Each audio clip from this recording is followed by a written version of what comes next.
Darby, Jens, welcome. Jens, to you first. Talk me through, if you would, Inoa's climate goals. So ultimately, we are going to build a system 100% renewable based from scratch and going to be net zero by 2030. That is at the core of what we do in Innova. Where are you on that process?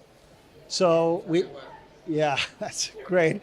We've started a lot with, let's say, conceptual and design work, as you would expect, but we are now firmly in the build from a grid perspective, from a renewable energy perspective, but also making sure that we can serve customers from the beginning of the next year. But Darby, broadening this out globally, is 100% renewable energy within our grasp? I think, Georgie, that's about 10 to 15 years away. This is a good model that people can learn from. The first 30 to 50% is relatively straightforward. The next 30% gets a little harder. The last 20% is where the biggest challenges are. The main challenge there is price volatility, affordability, and then having it available 100% of the time, reliable. So those are the three challenges that still need to be solved.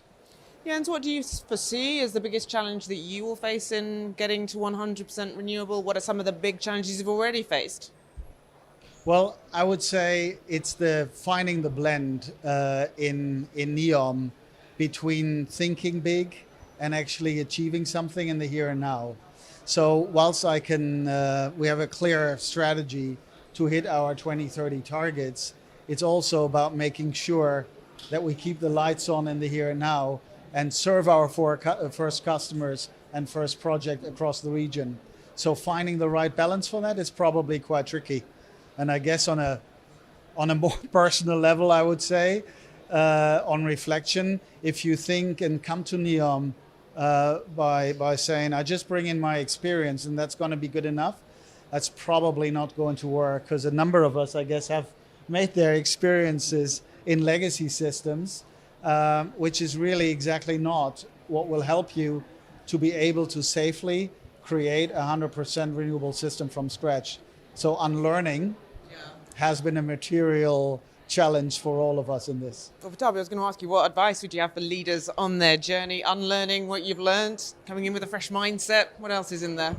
So addressing the three things I mentioned on the affordability side, technology costs coming down, whether it's hydrogen, carbon capture, et cetera, to try to address that last 20%.